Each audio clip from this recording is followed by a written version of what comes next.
welcome back to Liz Maths tutorial.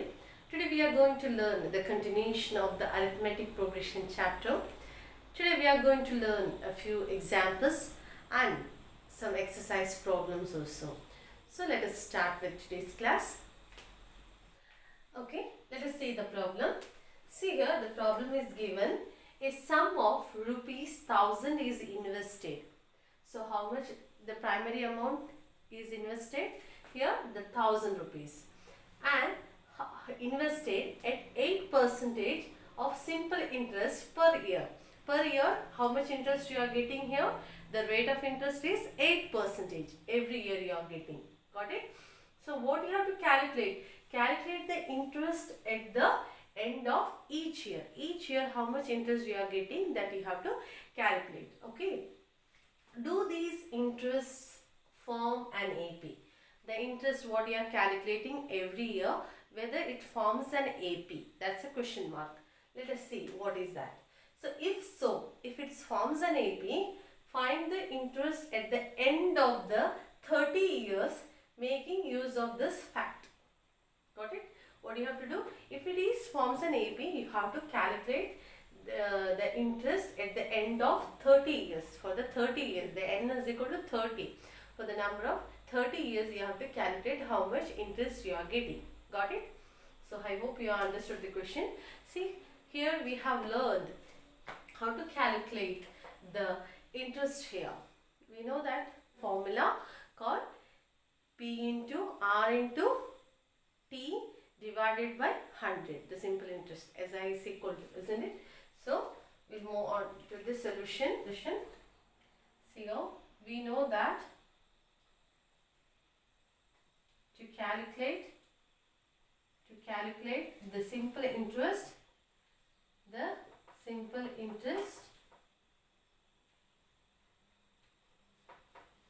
we have a formula called SI is equal to P into R into T divided by 100. Simple interest is equal to, this is a formula. So for the first year, how? For the first year, you have to calculate here. For the first year, what is the primary amount? Primary amount is 1000 here. Then what is the interest rate? Is 8%. And what is the time? Time, this is for the first year, isn't it? So you have to write formula first year divided by 100. You know that? Here 2 zeros get cancelled. 10 into 8, then 80 into 1, then you will get 80 here, isn't it? First year how much interest you are getting? 80. Go for the second year. Similarly for the second year, what you will get? The same amount is the primary amount.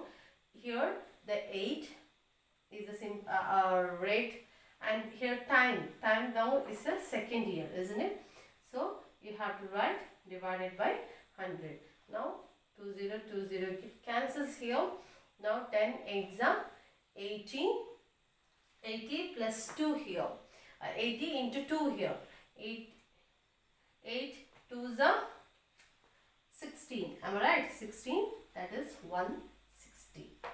That gives you here 160, isn't it? 160 rupees for the second year. Now go for similarly the third year. What you will get? 1000 into 8 into third year, 3 divided by 100. Here 10 8s are 80 into 3, 240. So the third year what you are getting? 240 as a interest. So if you go for the fourth year, fifth year, again you are getting that you are adding 80 to that. So you are getting more. So what is that? Here it forms an interest forms 80, 160, 240, so on. Whether this forms an AP, the question they ask, do these interest forms an AP? These are the interests. Whether it forms an AP, check here. Here 80, go for the difference of A2 minus A1. 160 minus 80. What you will get here? You will get 80 as a common difference. Go for A3 minus A2. Here A3 is 240 minus 160. Again you will get 80 as a common difference here. So here you can say this is an AP. Now this is an AP. What you have to do? If so, find the interest at the end of 30 years. Now you have to find it for the 30 years. So I am going to rub this. See now, what is the interest at the end of 30 years they asked, isn't it? So what is N is? N is 30 year. So at the 30 year you have to find out how much interest you are getting. Got it? So here what are the, okay, we'll write down the AP here, 160, 240, so on. This is an AP. So you have to find out here 30. What is A here? A is nothing but 80 and D is also 80. The common difference just now we have found, that is also you are getting 80 here. Now use the formula, that is AN is equal to A plus N minus 1 into D here. What you are going to find out? A30, isn't it? A30. N is equal to 30 here. N is equal to what? 30 here. Got it? So what is A? A is 80 plus what is N? N is nothing but 30 minus 1 and D is also 80. Isn't it? 80 here. So go for the calculation. A30 is equal to 80 plus here 30 minus 1 is 29 again into 80 here. Now you have to go for here 80 plus 29 into 80. So now you have to find out the product of these two. Then you have to add this. When you are doing the product of this, here I'll do 29 into 80, 0, 0, 8 9s are 72 and 8 2s are 16, 16 plus 7 you are getting 23 here, isn't it? So when you go for adding, you will get 2, 3, 2, 0. So plus 80 you have to do. Then you will get 0, 8 to 10, 1 is there, 4, then 2 again. So what is A30? A30 is nothing but 2,400 rupees you are getting as a, when you are taking the interest at the end of 30 years, you are getting 2,400 as a interest. Got it? I hope you understood this problem. Now move on to the next problem. See here what it says. In a flower bed is there. There are 23 rose plants. In the flower bed, how many? In the flower bed, if you imagine there is a flower bed, there are 23 rose plants are there. 23 are there. And in the first row, see, there are 23 rose plants in the first row. First row, if you take the first row, you can find 23 rose plants, and in 21 in the second, you can find 21, and in the third you can find 19, and so on. So on. There are continuation. It is there. So on. There are 5 rose plants in the last row. Then in the last row you can find the 5 plants. Got it? So how many rows are there in the flower bed? So you have to check how many rows are there. See, the first one, second one, and then third one they have given, and they have given the last one. So you have to count the number of rows in the bed. How to find out? So first what you have to do, first you have to write what and all is given. See here, clearly given. Solution, clearly given. You have to see the number of rose plants in the bed you have to write. So the number of rose plants in the first, second, third, so on up to the last row. You have to write. First row how much? 23, and second row you can find 21, and third row you can find 19, and the last one is 5. There are 5 rose plants in the last row. Got it? Now first you have to check whether this is an AP. Got it? So how to find this is an AP? You know that first you have to check with A is 23, and go for D. First you have to check D. Then you can say that this is an AP. So 21 minus 23, you'll get minus 2 as a difference. Then do for the second one, A3 minus A1. 19 minus 21, here also you'll get minus 2. So this is an AP, isn't it? So you can find here common difference. And what is the last term?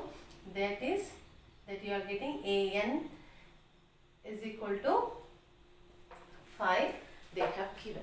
So you have to find out what is N here.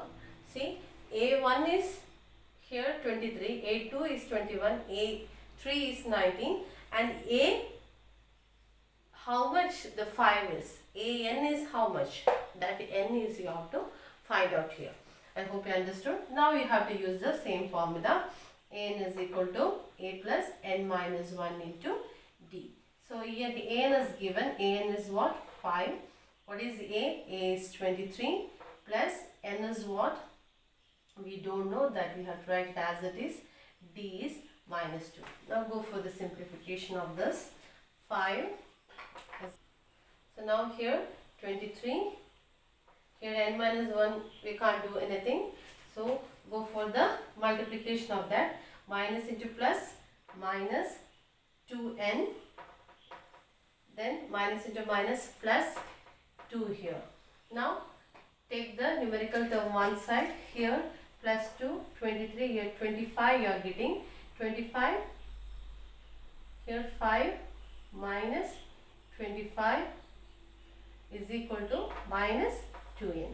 Here 5 takes from plus 5, here minus 25, 5 goes.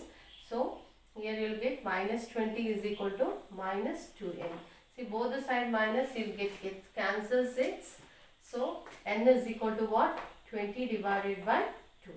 2 tens are 20. So n is equal to 10. So what they ask you, how many rows are there in the flower bed? Therefore you can write the conclusion. Therefore there are, you can write the conclusion. Therefore there are you can write there are 10 rows in the flower bed. Write the conclusion. Therefore there are 10 rows in the flower bed. You can write a conclusion like this. I hope you understood. Now move on to the last problem that I am taking from the exercise, the 10th problem.